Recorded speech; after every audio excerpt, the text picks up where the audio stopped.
La numérique, nouveau terrain de guerre. Jeudi 24 février, premier jour de l'invasion russe en Ukraine, le groupe de hackers Anonymous a déclaré la guerre contre la Russie. Le 26 février, le vice-premier ministre et ministre de la transformation numérique de l'Ukraine a fait appel sur les réseaux sociaux aux volontaires pour rejoindre l'armée informatique ukrainienne. Un appel auquel ont répondu plus de 300 000 bénévoles de partout du monde. Le 10 mars, le collectif a réclamé une cyberattaque contre la base de données de l'agence exécutive fédérale russe, responsable de la surveillance, du contrôle et de la censure des médias de masse. Le 25 mars, le groupe d'hackers a piraté la banque centrale russe. Anonymous a annoncé avoir détourné plus de 35 000 documents secrets dont certains il s'apprête à dévoiler. Selon Dennis-Kenji, juriste et expert en cybersécurité, les implications juridiques de ce genre de conflit sont considérables. To public international law, this is really a problem because these private individuals or hacker collectives such as Anonymous are not able on their own initiative to declare any kind of war. So even if they proclaim this in the media and on the net, this is not really cyber war because they are not a conflict party. They are not a state. This can only be considered a so-called cyber crime. And in any case, in my opinion, the question arises as to the sense of such high-handed operations, which in case of doubt only cause more damage than they do good, in my opinion. We have a problem here with the attribution of the actions. So without any designation of competence, and this is highly problematic because you cannot clearly identify a digital combatant here. You cannot see if the combatant is coming directly from Ukraine, from Russia. We have also the problem without this reasonable attribution that is also possible for third-party states to do any intelligence operations here under the name of Anonymous, for example. Il estime également que la cyberguerre n'aura pas un impact décisif sur le résultat de la guerre ukrainienne. Cyber war, in my opinion, alone will not be decisive for the current war that we face. And we can also see that we already had several cyber attacks on Russian territory, on Ukrainian territory, and also on the territory of the European Union. But all these cyber attacks had only been punctual, but not decisive for the outcome of the war. Les cibles des hackers ne se limitent pas aux organisations russes. Les entreprises internationales qui ne boycottent pas la Russie se trouvent aussi victimes. Le 24 mars, les entreprises françaises Auchan, Leroy Merlin et Decathlon, qui opéraient toujours dans le pays, ont été piratées. Quelques jours après, Decathlon a suspendu ses activités en Russie, faute d'approvisionnement suffisant. Vassilios Karagianopoulos, expert en cybercriminalité à Portsmouth University, considère la cyberguerre comme une forme de manifestation politique. We've seen hacktivists historically using such attacks in order to protest the policies of governments and the policies of corporations in relation to human rights issues or other issues of political importance. On the one hand, we see such tactics can apply pressure to various important organizations. And obviously, in this particular case, hacktivists are using these attacks in order to sort of coerce or convince these corporations to boycott Russia and Russian products. On the other hand, we have to note that all these attacks are illegal cyber attacks against an organization, and therefore this means that those involved in those attacks could be charged and prosecuted under computer misuse offenses if discovered. L'information joue un rôle important pour booster le moral des citoyens. Dans l'ère du fake news, elle peut être un moyen de rallier le public international à une cause. These cyber attacks can mean that the public becomes more aware of what is happening in a particular conflict.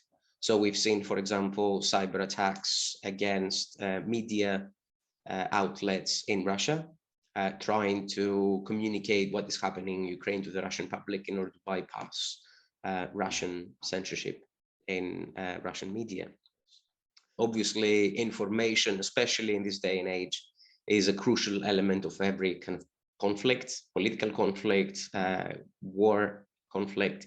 So fake news and disinformation, misinformation is inevitable during a conflict, as every side will release its own kind of information about events and the course of the conflict. And we know propaganda is a core element of every war and conflict anyway. So misinformation plays an important role for the morale of those involved. So we have seen in this conflict, for example, a lot of videos and photos of destroyed airplanes and helicopters and other kind of arms on both sides, captured soldiers and so on.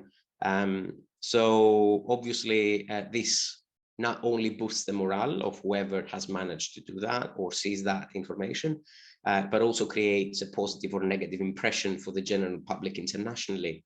And that is used to gain support, let's say, or cause condemnation, depending on which side we are on and what sort of information we're looking at. La cyberguerre constitue la partie invisible de la guerre ukrainienne. Pourtant, elle entraîne des risques bien réels pour les citoyens. Citizens can be affected by the cyber war as third parties, so unintentional. And there can be hacks, for example, directly on critical infrastructures, which are important for the functioning of the society as a whole, for example, energy supply, water supply. But there may also be big enterprises, small and medium-sized enterprises that might be affected by hackbacks because you cannot control any cybersecurity flaws which are out there on the net. So you can try to attack a critical infrastructure, a military infrastructure working with a certain operating system. But any company which is using the same operating system with the same fault on it, with the same cybersecurity problem, it might be affected as well. So it is very difficult when it comes to cyber war to control the direct impact or to limit this direct impact onto military infrastructures, for example. Lorsqu'il n'y a pas encore de résolution, le conflit pourrait poursuivre en ligne. I think if we see a military de-escalation, then we'll probably start seeing a de-escalation in terms of the cyber attacks to an extent. But then the cyber attacks don't really happen necessarily solely as a response to a military kinetic attack. They happen because of the political kind of conflict that is the underlying cause of this military attack. So if we see, for example, that there is no resolution in the area and there's a lot of diplomatic attacks or underlying kind of conflicts in the area, then we might see activists and other groups actually continuing their attacks in support of Ukraine. Le 29 mars, Anonymous a nié tout lien avec une cyberattaque contre les serveurs de l'autorité de l'aviation civile russe. Sur son Twitter, le groupe affirme ne jamais s'engager dans le cyberterrorisme.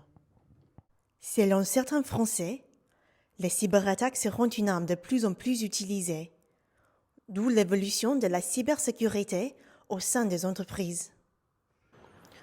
Oui, je pense que les conflits qui impliquent des attaques de cybersécurité, c'est quelque chose qu'on verra de plus en plus, qu'on voit de toute façon augmenter de façon assez régulière, voire exploser dans un certain nombre de domaines.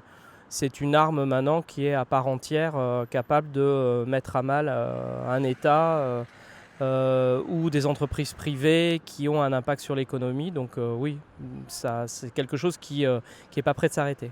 Alors la cybersécurité, dans la plupart des entreprises, le budget ne cesse d'augmenter pour renforcer tous les systèmes de protection et se parer des cyberattaques. Ce qui se passe aussi, c'est qu'on a de plus en plus de systèmes digitaux qui sont exposés à nos clients et donc qui nécessitent aussi de nous protéger, mais de protéger nos clients aussi des cyberattaques qui pourraient arriver via nos systèmes. Donc c'est une évolution continuelle et les services informatiques dépensent de plus en plus d'argent sur ces sujets-là. Pour d'autres, pas de changement encore dans leur utilisation d'Internet. Je vais pas jusqu'à utiliser un VPN, on va dire, pour protéger mon adresse IP. Après, moi, me concernant, j'ai pas de soucis. Pour mon utilisation, en tout cas, je pense pas avoir de soucis au niveau sécurité Internet. Bon, jusqu'à là, moi, je n'ai pas de problème sur Internet parce que j'ai un bon antivirus et je ne vais pas dans les sites inappropriés. Donc, que ce soit dans le cadre de mon travail ou à la maison chez moi, je me sens en confiance parce que je ne vais pas dans les sites inappropriés et que je me sens pas... oui, je me sens en sécurité en gros.